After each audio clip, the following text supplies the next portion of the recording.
அப்படி என்னதான் புகார் இருக்கு அப்படின்னு பாத்தீங்கன்னா, வெளிநாட்டு தலைவர்கள் கொடுத்த கை கடிகாரத்தை வித்துட்டாரு அப்படிங்கிறது ஒரு வழக்கு, நில ஊழல் செஞ்சாரு அப்படிங்கிறது இன்னொரு வழக்கு. இதெல்லாம் ஒரு பெரிய வழக்கா? இதுக்கா இத்தனை நாள் சிறையில இருக்காரு அப்படின்னீங்கன்னா, அவர் அமெரிக்க எதிர்ப்பு அப்படிங்கிற ஒரு விஷயத்தை கையில எடுத்தாரு. அமெரிக்காவை எதிர்த்த மற்ற பாகிஸ்தான் பிரதமர்களுக்கு என்ன ஆச்சுன்னு நீங்க தெரிஞ்சுக்கிட்டீங்கன்னா, இம்ரான் கான் இன்னைக்கு வரைக்கும் ஏன் சிறையில இருக்கிறாரு அப்படிங்கிறது உங்களுக்கு ரொம்ப எளிதா புரியும். பாகிஸ்தானோட முதல் பிரதமர் லியாகத் அலி கான் ஈரான்ல இருக்கிற எண்ணெய் வளங்களை அமெரிக்கா கைப்பற்றணும்னு நினைச்சப்ப அதுக்கு ஒத்துழைக்க மறுத்தாரு. அது மட்டும் இல்ல, அமெரிக்காவோட விருப்பத்துக்கு மாறா சீனாவோட தூதரக உறவை ஏற்படுத்திக்கிட்டாரு. அதற்கு பிறகு 1951 ராவல்பிண்டியில பொதுக்கூட்டத்துல பேசிக்கிட்டு இருக்கும் போதே அவர் சுட்டுக் கொல்லப்பட்டாரு. இவரோட கொலையில அமெரிக்காவுக்கு தொடர்பு இருக்கிறதா பல வரலாற்று ஆதாரங்கள் இருக்கு.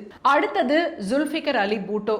இதை கேட்டீங்கன்னா உங்களுக்கு இன்னைக்கு இருக்கிற ஈரான் பிரச்சனை நினைவுக்கு வரும். பாகிஸ்தானோட அணு ஆயுத திட்டத்தை ஜுல்ஃபிகர் அலி பூட்டோ அப்ப தீவிரமா செயல்படுத்திக்கிட்டு இருந்தாரு. அமெரிக்கா மிரட்டுச்சு. அதுக்கு அவர் என்ன தெரியுமா பதில் சொன்னாரு?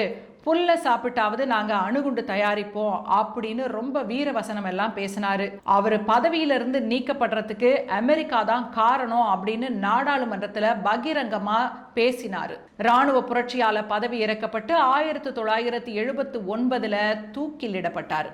இவரோட மரணம் ஒரு நீதிமன்ற கொலை, ஜுடிஷியல் மர்டர் அப்படின்னு தான் இன்னைக்கும் சொல்லப்படுது. அடுத்தது பெனசீர் பூட்டோ.